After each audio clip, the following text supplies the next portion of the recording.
Right, good afternoon, everyone. Welcome to the Military Connected Policy Populating and Accessing and Reporting for Military Connected webinar.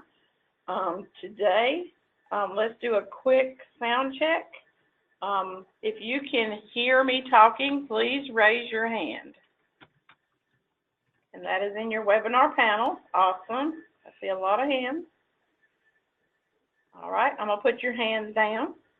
If you can see the screen and it says go to webinar housekeeping, will you please raise your hand again? Oh, look at them hands just raise. All right, thank you. All right, we have about 30 folks with us today. That's great. So let's, I'm Cammie Nairn.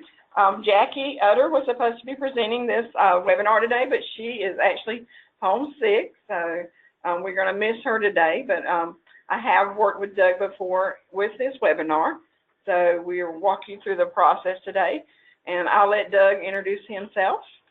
Hey, I'm Doug Taggart. I'm the program coordinator for Troops to Teachers here at DPI.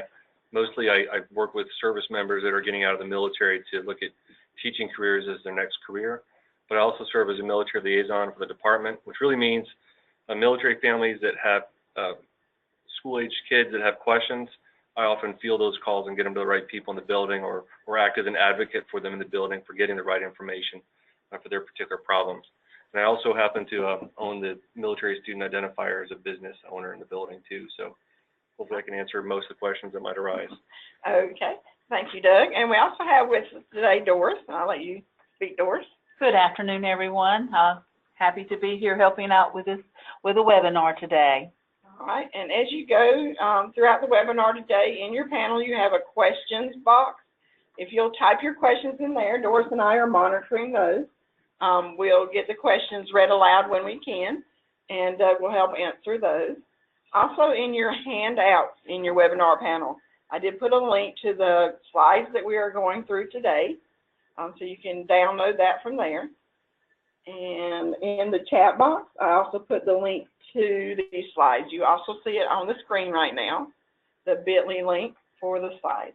If you have any issues getting those, just drop us a question and we'll make sure you get those. So if everybody's ready, we'll move on. Oops, sorry about that. I forget my mouse and I click too fast. All right, so on today's agenda, we're going to go over what is Military Connected and the basis of the Military Student Identifier in the North Carolina statute. We'll talk about the ESSA Military Student Identifier requirement, and we'll talk about serving the unique needs of our Military Connected students. And also on the agenda, we'll be going through PowerSchool as we need to and show you how they collect the data, identify, mask and individual update your students, and to report this. And then we'll talk about those reports, and then Doug has a little bit more to add toward the end of the program. So give me just a minute. I'm going to check something real quick. Yes.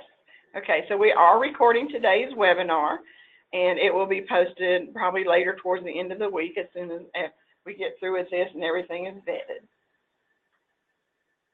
All right, so I'll turn this over to Doug to go through the next couple of slides and just let me know when. Yeah, so several years ago, I believe it actually started in 2013. Could be wrong about the year there, but it was just a few years ago that House Bill 1060 got passed, which really required that the state start collecting information on military-connected students in the public schools of North Carolina. And there was a specific definition there you can see of the actual relationships that are defined. And that was the basis of having the relationship be the actual main kind of data form in PowerSchool, where we have a relationship captured for each of those different potential relationships a child might have. So it allows up to 7 different relationships to be captured in PowerSchool per student. Normally we'll only have 2 at most in most cases, but it's there in case we need it. And of course, the military is comprised of several branches: the Army, Navy, Air Force, Marine Corps, Coast Guard, National Guard, and each of those branches actually can have a reserve unit associated with them, and National Guard is Air National Guard and Army National Guard as well. So there's a lot of military in our state. We have really one of the largest military installations in the country with Fort Bragg. Camp Lejeune down in Onslow County with Jacksonville is a very large Marine Corps installation, and Cherry Point in Craven County. Wayne County has Seymour Johnson Air Force Base, and those are the biggest installations. There's a smaller, there's a Coast Guard base in Elizabeth City, and so we have a pretty large military population in North Carolina. There's around 46,000 active children with another 20-some-odd thousand reserve and guard children in the state as well. So there's a huge number of military-connected kids in our state. So let's see, the annual identification. So the whole point of this law is to annually identify, basically collect the information every year for every child on what that military connection is. And the form allows for, we have a sample form that we use that basically allows that specific information from the form to be captured. The law also kind of identifies, and it leaves it a bit nebulous for the supported military kids. But the hope was that when the law passed and schools kind of realized how many military kids have, that they would develop an internal plan of each school to kind of serve the unique needs of military kids. And what do we mean by unique needs? Well, military kids are often affected by deployment of a parent, and that affects the family life as well at home. And you might have a parent gone for up to 18 months, depending on what branch that service member is from. And that can make a huge difference in the outcome at a school during a school year for a kid if one of their parents is gone. And it actually changes when the parent gets back from the military as well. Reintegrating that person back in the family can be disruptive as well, since they've had a routine for a length of time. And of course, if a service member is injured or killed in action, that's a devastating impact to a military family. It can really affect their school performance and school life as well. So that's pretty much why we're trying to collect this, is to get a better gauge of where the military kids are and who they are. So the implementation piece, in 2014-15, we did the first kind of optional year, and only a few school systems really did that. It was mainly Cumberland County and a few other school systems that really did it that first year. We learned a few things in terms of the statuses that we needed to capture, because we had people like in foreign militaries trying to indicate they were serving in the Army in the U.S., and we had Department of the Army civilians trying to indicate, so we needed to kind of accommodate people that were affiliated with the military but were really separate, so we could have better data counts. And that's why we see some statuses that are a little different in that first year.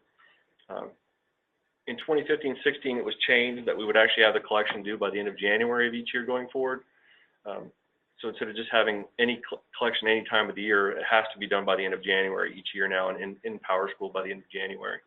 So if you're scheduling your collections, you know, any time in October, November is usually a good time to get the collections if you didn't do them as part of enrollment, and make sure that data gets entered into PowerSchool by the end of January.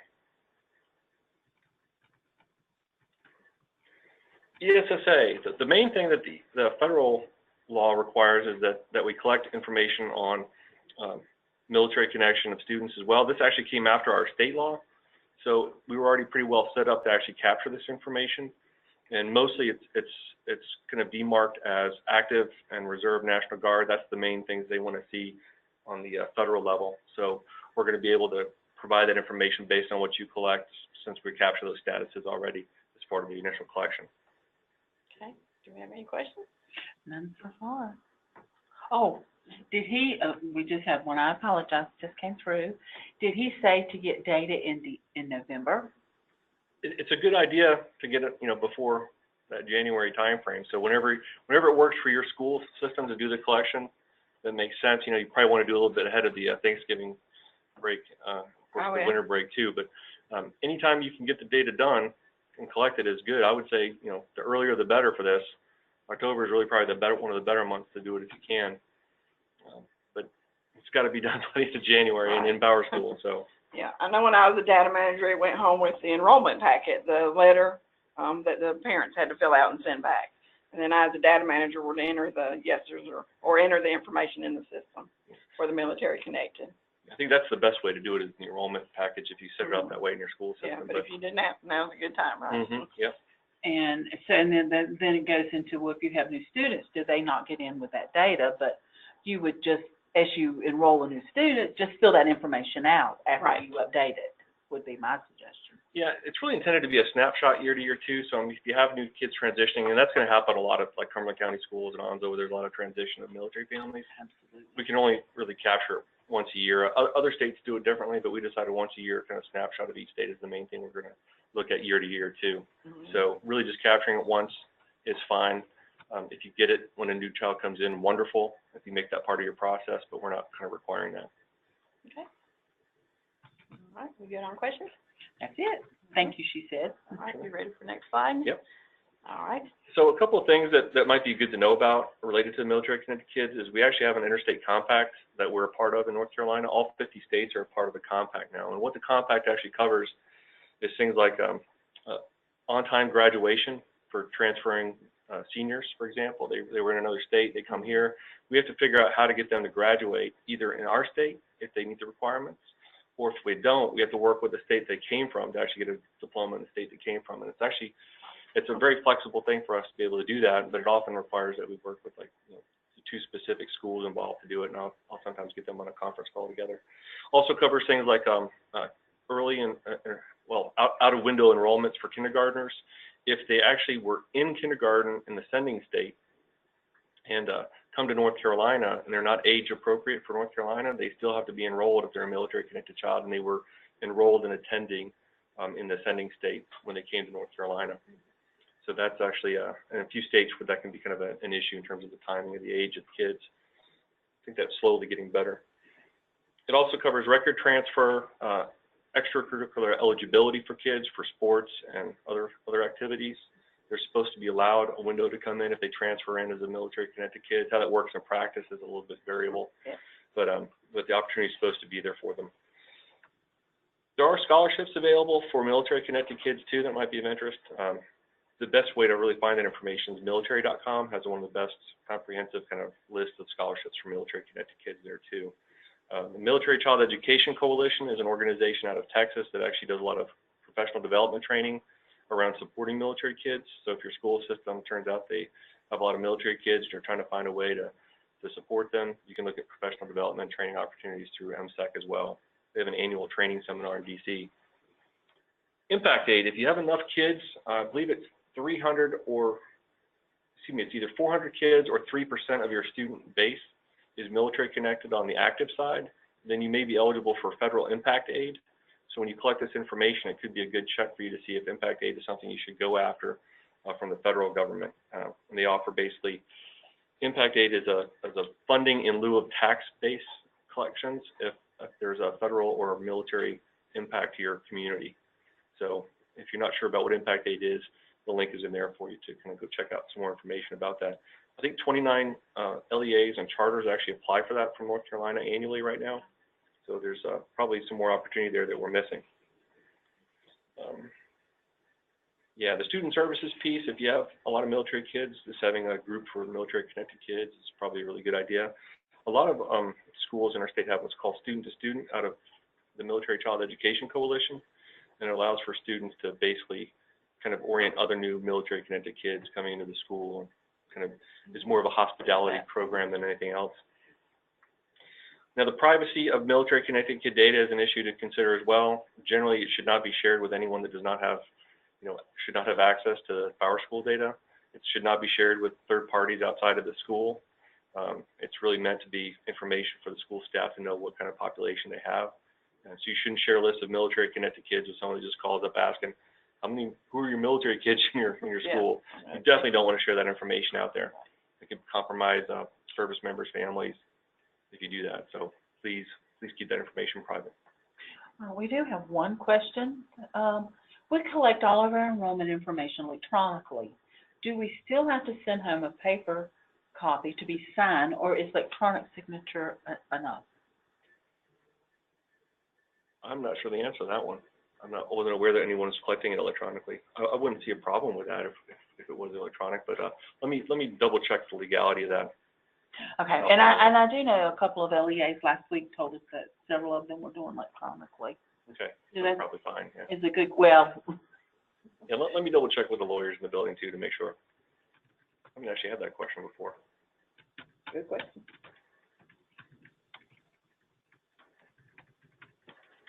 Sorry, just making a note of that real quick for myself. Anything else on questions for that one? Our last question. Okay. So collecting the data, you kind of got the information here on January 31st of each year.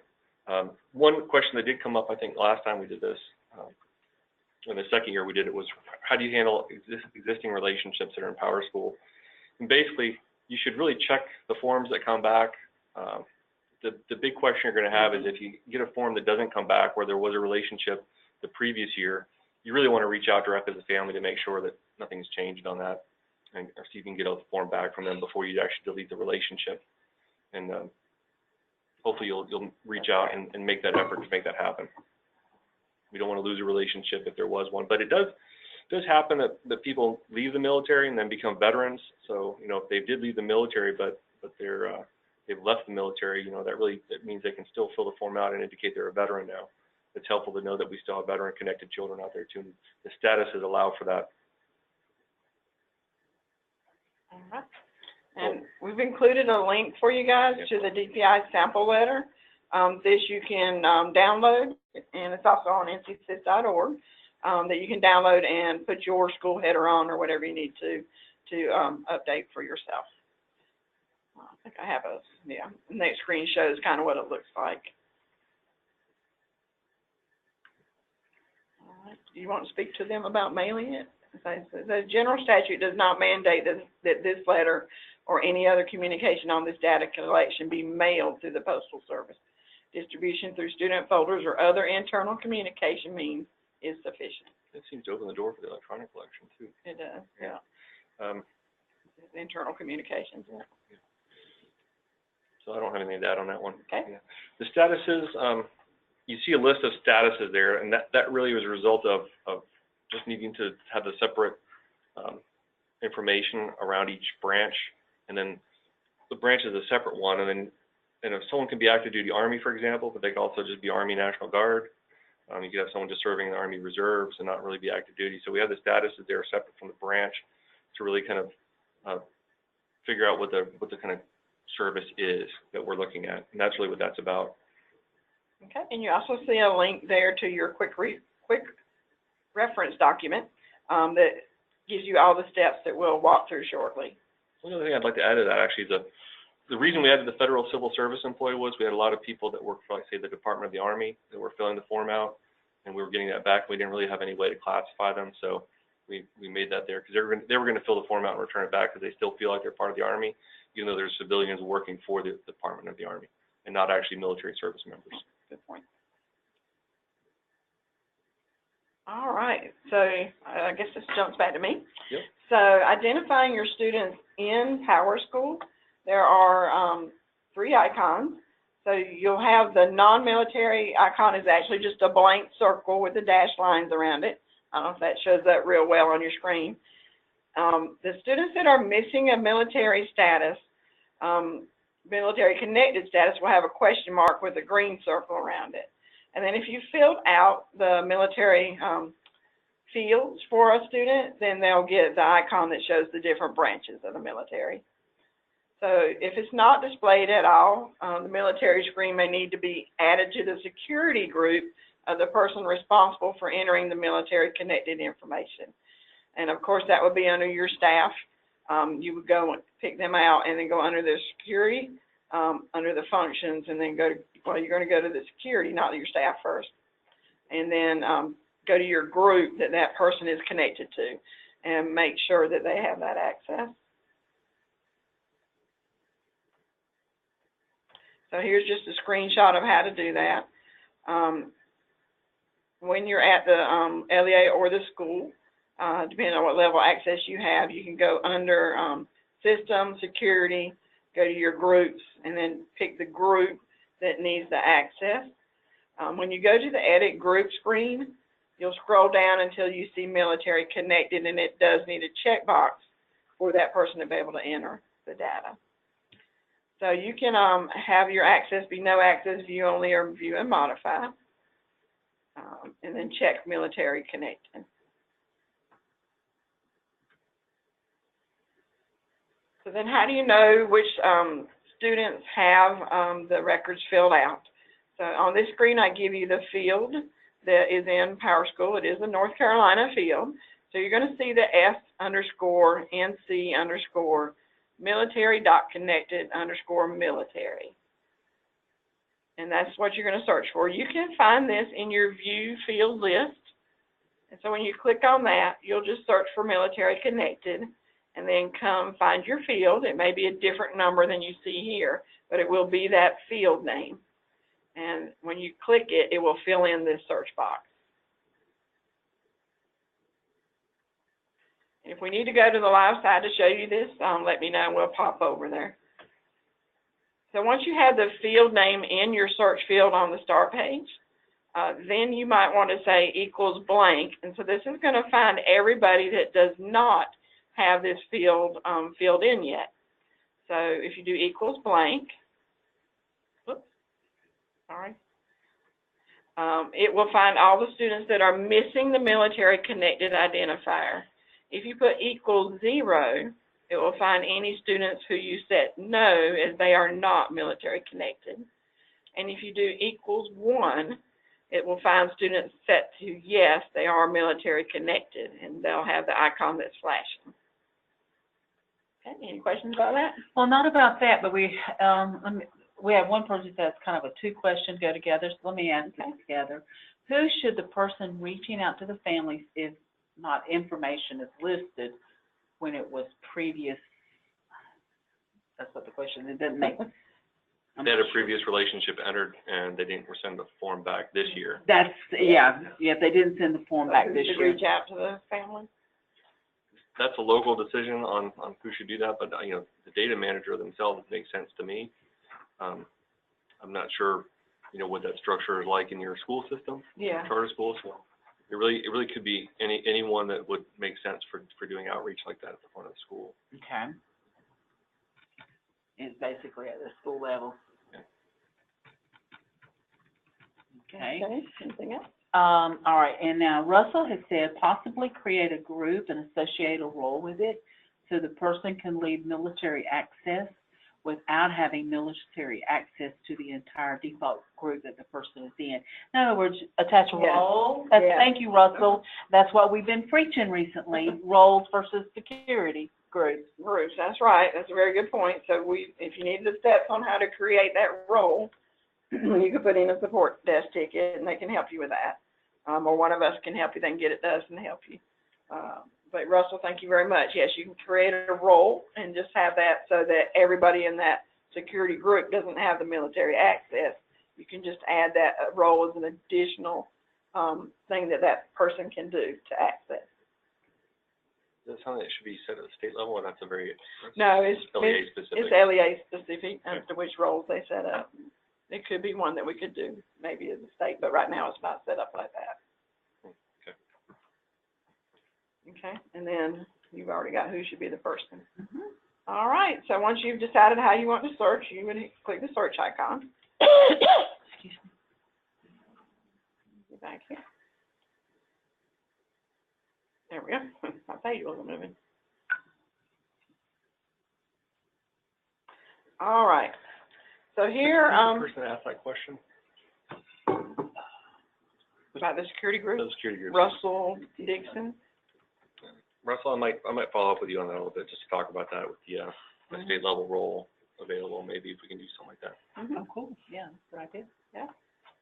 So if you're searching for those that are missing Military Connected, and we talked about searching for equals blank, then once you have your current selection, and here I have 3 students selected on my screen, I can go down to the blue buttons that are below my selection on the start page, and that's where you're going to find your functions.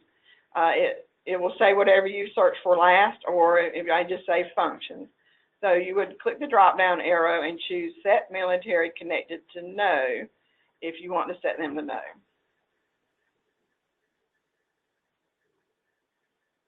All right, so when you do that, your Set Military Connected to No screen will open, and it's going to ask you, are you sure, do you want to do this, that this is accurate, and you want to set them as not military connected. So then you would click the Yes button, and the loading button will run, and when it's completed, the Military Connected Reports page will appear, and we're going to see that later in slides 22 through 26. All right, so next. You can get cap of like 500 kids in these selections. Yes, if you're selecting more than 500 students, and I think we had that in here somewhere, then it may not run. You would have to select less than 500, I think, Well, I think you have to do the 500, 500. then do another search again, and then. and do the next 500. Very Yeah. good. Yeah, More but of a most LEA level. everybody by now should have most of their kids connected somehow, no or yes, or, yeah. So, yeah, we had the issue when we first had a mass update everybody. Oh, I'm sorry about this screen. It looks to be split up a little bit. All right, so I'll get that fixed for you guys. So updating the individual student record. So you would go to your start page. We recommend doing this at school level. Anything you update on a student should primarily be done at school level, so it will be connected correctly to the school with the background fields. But if you're just doing a search, you can search at LEA level.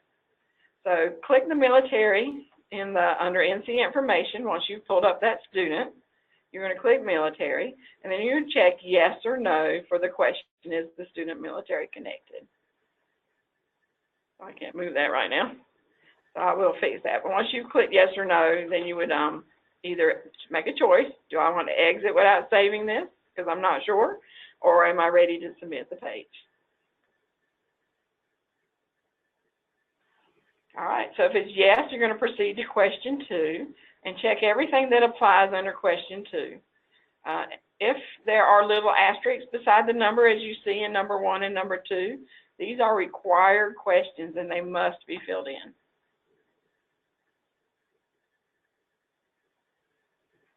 All right, so updating, continuing with 2, for each family member associated with the military, complete the following: their branch of service, their status, which are both required, and then the next 3 are optional. Their grade, and then that's a service grade?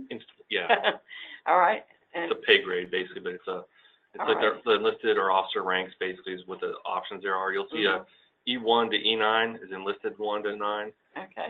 W1 to 5 for warrant officers, and O1 to O10, which will never happen, but for officers. Okay. And then what is installation?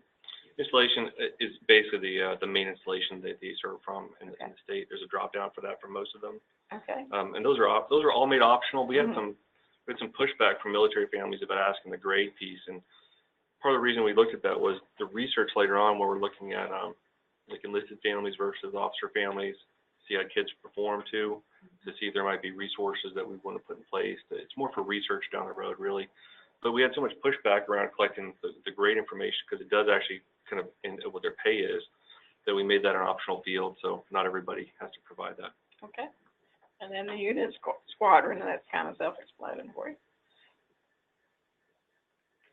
All right, so the reports for military are found under school or LEA level. You can navigate to the system reports link on the left, and then click on the tab for NCDPI reports. So there are several reports out here to locate the students' military associations and those who are missing military information. So all of these you just click on the title, and then once you've run the report, all the reports are exportable. So the first military report, using the filters in the search here, to view the data in different various ways once you've run that report. So you can choose the little drop downs to filter the report, or just narrow it down to what you want to see.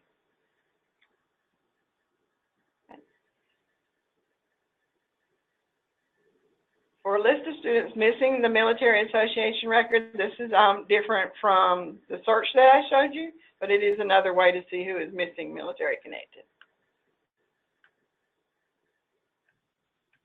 And then the non-military report, this is a list of students with their military connected set to no.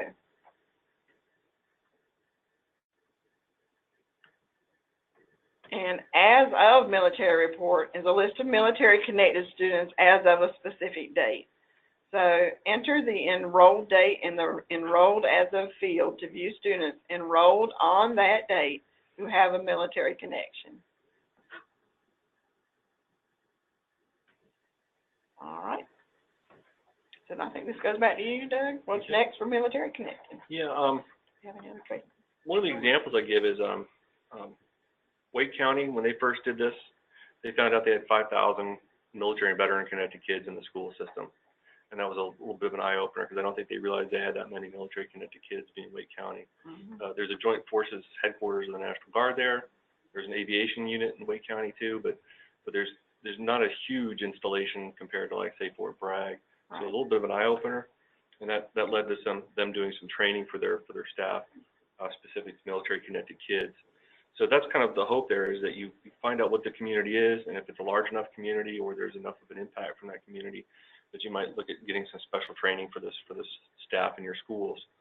And that's really what that's about. There will be efforts to research data around the connected status, not on an individual level, but kind of in groups, peer groups for kids too. There's starting to be some inquiries around that sort of information now that we have the first year of data kind of getting into CEDARS for the first time. And we're hoping that we can use that data to maybe get other funding opportunities related to serving military connected kids by having this data. All right, so that brings us to the end of the webinar. So this is your chance to get in any additional questions. If you'd like to see anything in the live site for Military Connected, just let us know. If the slides were helpful to you, great. So I'll give you a couple minutes to get those questions in.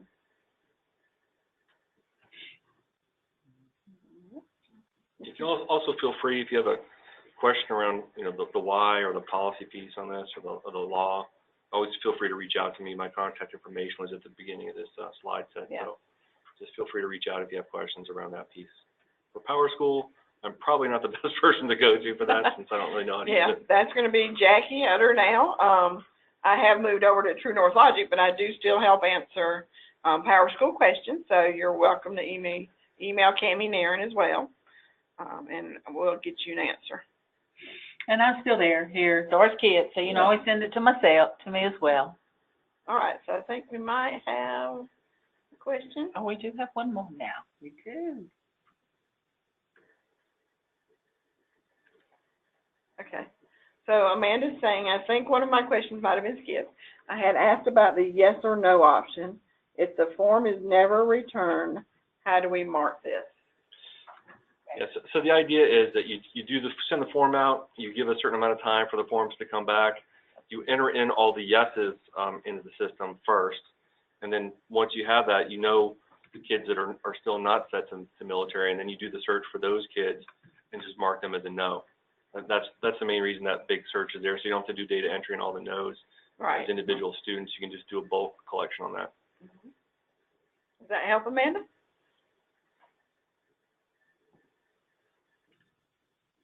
Great. Thank you for asking your question. All right, anybody have any other questions? If not, we're going to wrap up this webinar and give you back your afternoon. Thank you, Doug and Doris. Thank you, guys. Oh, and please remember to have another question. Log a ticket to the Remedy if you have anything. Yes. I have a question. Yes, good point.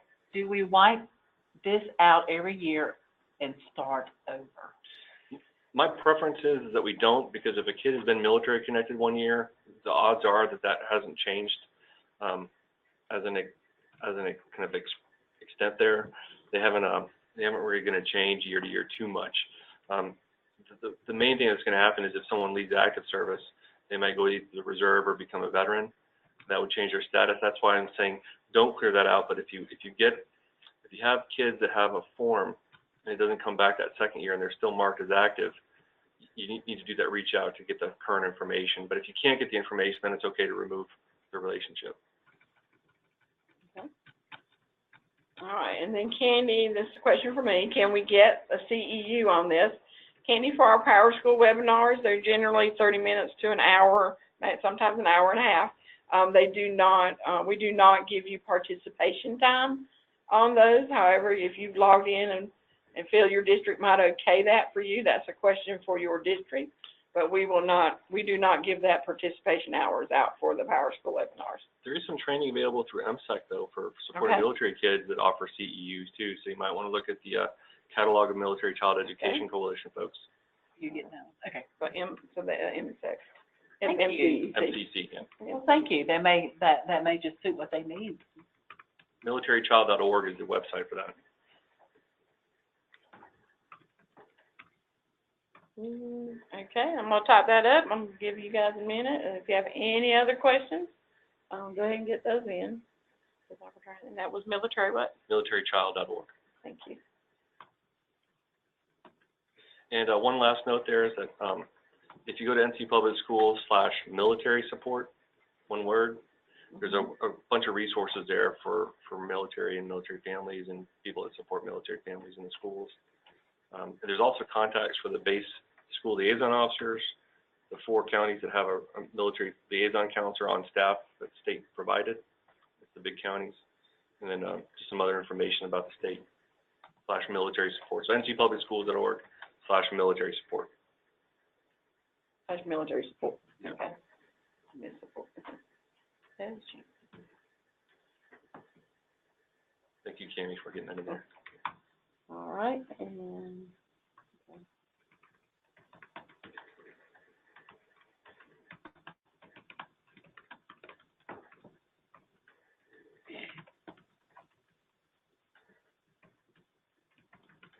Okay, no more questions so far.